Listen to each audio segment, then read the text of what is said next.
بسم اللہ الرحمن الرحیم۔ السلام علیکم ناظرین، امید ہے کہ آپ سب خیریت سے ہوں گے۔ ناظرین، کچھ روز پہلے ٹوبا ٹیکسنگ میں ایک افسوسناک انسانیت سوز واقعہ پیش آیا جس نے انسانیت کے دل دہلا کر رکھ دیے۔ 22 سالہ بہن کو اس کے بھائی نے گلا گھونٹ کر منہ پہ تکیہ رکھ کے اس کو موت کے گھاٹ اتار دیا۔ یہ معاملہ کیسے شروع ہوا، وجہ کیا تھی، پھر لڑکی کی جو فرانسک رپورٹ تھی اس میں کیا وجوہات سامنے آئی، کیا ہوا اور کیا نہیں ہوا، ان تمام تر تفصیلات سے میں آپ کو آگاہ کروں گی۔ لیکن ویڈیو کو مزید شروع کرنے سے پہلے اگر آپ میرے چینل پہ نہیں ہیں تو سب سے پہلے چینل کو سبسکرائب کر دیں تاکہ آپ کو میری ہر نئی آنے والی ویڈیو کا نوٹیفیکیشن مل جائے۔ جی تو ناظرین، یہ جو افسوسناک دردناک یہ جو واقعہ پیش ہوا ہے یہ ٹوبا ٹیکسنگ کے نواحی گاؤں آلووال کے چک نمبر 277 کہیں پہ آ رہا ہے اور کہیں پہ 477 جیم پہ آ رہا ہے۔ خیر واللہ عالم جو بھی ہے، وہاں پہ یہ واقعہ پیش ہوا۔ کہانی کا جو آغاز ہوتا ہے وہ یہاں سے ہوتا ہے کہ جو ماریا نامی لڑکی ہے، مقتولہ ہے، اس کا بڑا بھائی شہباز اپنی اہلیہ اور بچوں کے ہمراہ کسی دوسری جگہ پہ رہتا ہے۔ وہ رمضان المبارک کا پاک مہینہ آنے پر وہ یہ کہتا ہے کہ میں اپنے والد کے ہاں چاہتا تھا کہ یہ رمضان المبارک گزاروں، تو میں اپنے اہلیہ اور بچوں کو لے کے اپنے والد کے پاس آ گیا۔ تو جو لڑکی مقتولہ ماریا ہے وہ اپنی بھابھی کے پاس جاتی ہے اور وہ اپنی بھابھی کو جا کے کہتی ہے کہ جو میرے والد ہیں عبدالستار اور جو میرا چھوٹا بھائی ہے فیصل، وہ مجھے جنسی ہراسگی کا نشانہ بناتے ہیں۔ تو وہ بہت خوفزدہ ہوتی ہے، تو وہ اپنی بھابھی سے کہتی ہے کہ خدارا مجھے میرے لیے ایکشن لے، مجھے اس معاملے سے باہر نکالے، میری حفاظت کرے۔ جو بھابھی ہوتی ہے وہ اپنے شوہر یعنی ماریا کے بڑے بھائی اور اپنے شوہر شہباز کو یہ سارا معاملہ بتاتی ہے۔ تو شہباز یہ کہتے ہیں کہ میں ابھی بات نہیں کر سکتا، ابھی رات ہے، تو ایسا کرتے ہیں کہ ہم کل صبح یہ بات کریں گے۔ جب شہباز اپنے والد سے بات کرتے ہیں کہ آپ لوگ رمضان المبارک کا پاک مہینہ چل رہا ہے، آپ لوگ اللہ کے عذاب سے قہر سے ڈرو، وہ اس گھر کی بیٹی، اس گھر کی بہن ہے اور آپ لوگ کیا گناہ سرزد کر رہے ہو۔ اب جو والد اور جو چھوٹا بھائی فیصل جو اصل ملزم ہے، وہ ان کے دل میں یہ خدشات لاحق ہوتا ہے کہ کہیں ایسا نہ ہو کہ یہ معاملہ باہر پھیل جائے اور ہم لوگوں کی معاشرے میں تذلیل ہو۔ تو وہ دونوں ایک منصوبہ بناتے ہیں اور منصوبہ یہ ہوتا ہے کہ کیوں نہ ماریا کو موت کے گھاٹ اتار دیا جائے، اور پھر اس پہ فی الفور ہی عملی جامہ پہنانا شروع کر دیتے ہیں۔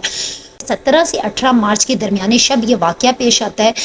بقول ماریا کے بھائی اور بھابھی کے اگلی رات ہمیں اچانک ہی ماریا کے کمرے سے چیخنے کی آوازیں آتی ہے۔ جو بھائی اور بھابھی کے بچیاں ہوتی ہیں، دو بچیاں ہیں، وہ ماریا کے ساتھ اتنی اٹیچ ہوتی ہے کہ وہ اس رات اس کمرے میں وہ بچیاں بھی موجود تھیں۔ جب بھابھی اور بھائی اس کمرے میں بھاگ کر جاتے ہیں تو ان کو گن پوائنٹ پہ لے لیا جاتا ہے۔ تو وہ دیکھتے ہیں کہ چارپے پہ ماریا کے ہاتھ باندھے ہوئے ہیں اور بھائی جو ہے وہ ماریا کے منہ پہ تکیہ رکھ کے اس کو مارنے کی کوشش کر رہا ہے اور باپ سامنے بیٹھا ہوا ہے۔ اتنے میں وہ بھائی جو ہے وہ ان کو روکتا ہے کہ اس طرح نہ کرو، اس طرح نہ کرو، لیکن وہ باز نہیں آتے اور ان کو گن پوائنٹ پہ دو اور بھی اس کمرے میں موجود ملزم ہوتے ہیں جو ان کو گن پوائنٹ پہ لے لیتے ہیں۔ اب واقعہ یہ ہوتا ہے کہ 3 منٹ تک ماریا کے منہ پہ تکیہ رکھا جاتا ہے اور جس سے وہ دم توڑ جاتی ہیں، اور جو بھائی اور بھابھی کو یہ کہہ کے پیچھے ہٹا دیا جاتا ہے کہ اگر آپ لوگوں نے کچھ بھی کرنے کی کوشش کی تو آپ لوگوں کو بھی مار دیا جائے گا، اور اگر یہ معاملہ باہر نکلا تو آپ کی بچیوں کے ساتھ بھی یہی ہوگا۔ اب جو ملزم ہے وہ ماریا کو مارنے کے بعد وہ کیا کرتے ہیں کہ وہ مسجد میں اعلان کرواتے ہیں اور کہتے ہیں کہ ماریا کو ہیضے کی بیماری تھی، تو ہیضہ ہو گیا تھا، تو اس وجہ سے وہ انتقال کر گئی ہیں، اور راتوں رات بغیر لوگوں کے، رشتہ داروں کے، وہ راتوں رات ماریا کو دفنا بھی دیتے ہیں اور اس کی تدفین بھی کر دیتے ہیں۔ اب جو ملزم ماریا کی تدفین کرنے کے بعد بھاگ جاتے ہیں۔ اب جو شہباز ہے، جو عینی شاہد تھے اس واقعے کے، شہباز اور اس کی بیوی، اب وہ یہ چاہتے ہیں کہ یہ ملزم پکڑے جائے، انہوں نے جو گناہ کبیرہ سرزد کیا ہے ان کو کڑی سزا عدالت دے۔ اب جو شہباز ہوتے ہیں وہ ایک وکیل کے پاس جاتے ہیں اور جا کے اس کو سارا معاملہ، سارا واقعہ بتاتے ہیں اور اس کو بتاتے ہیں کہ یہ واقعہ ہو گیا ہے۔ میں یہ ویڈیو اب جو ویڈیو، یہ جو منظر عام پر آئی ہے بقول شہباز کہ جب میں یہ معاملہ روک نہیں سکا تو میں نے اپنے ایک دوست کی کال کے بہانے اپنا فون کان کے ساتھ لگایا کہ میں اپنے دوست کی کال سن رہا ہوں، تو میں نے کیمرہ آن کر کے، میں نے بیک کا کیمرہ آن کر کے ساری ویڈیو بنا لی۔ تو اب وہ وکیل کو وہ ویڈیو دیتے ہیں اور کہتے ہیں کہ آپ یہ ویڈیو لیک آؤٹ کر دیں اور ان ملزموں کو قانون کے کٹہرے میں لا کے سزا دی جائے۔ اب وہ جو ویڈیو جو میں نے، آپ نے اور سب نے دیکھی، وہ شہباز کے فون کی بنی ہوئی ویڈیو ایک وکیل کے ذریعے وہ لیک آؤٹ ہوئی تھی۔ اب شہباز تھانہ، آپ نے جو علاقے الووال کا جو قریبی تھانہ پڑتا ہے، تھانہ ہوتا ہے، وہ وہاں پہ جاتے ہیں اور سارا معاملہ بتاتے ہیں، اور ان کو کہتے ہیں کہ میرے والد جو ملزم اور میرے بھائی، ان دونوں ملزمان کو پکڑا جائے۔ جو اب یہ 16 اور 17 مارچ کے درمیانی شب کا واقعہ 24 مارچ کو تھانے میں ایف آئی آر اس کی کٹ ہوتی ہے، اور اس کی F I R Maryam Nawaz, وزیر اعلیٰ پنجاب مریم نواز کے فوری ایکشن کے بعد کٹ ہوتی ہے۔ اور ہوا یہ ہے کہ حکومت جب یہ عدالت میں معاملہ جاتا ہے، انہیں ہفتے 10 دن کے اندر جب یہ عدالت میں معاملہ جاتا ہے اور ملزمان کو مریم نواز کے فوری ایکشن میں ملزمان کو 24 گھنٹے کے اندر گرفتار کر لیا جاتا ہے۔ ملزمان نے تو اقرار جرم کر لیا، یعنی وہ ملزم سے مجرم قرار تو دیے جا چکے ہیں۔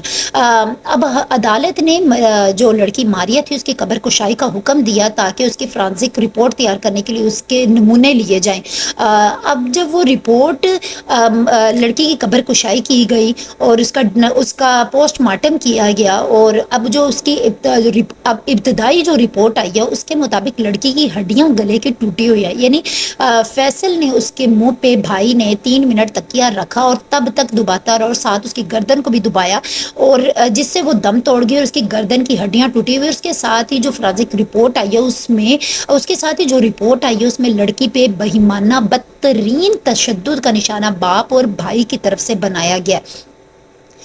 اب یہ سارا معاملہ تو ہو گیا، اب جو اصل ملزم ہے وہ تو فیصل ہے جس نے گلا دبایا، اور باپ ہے جس نے سپورٹ کیا، جو ساتھ بیٹھے تھے۔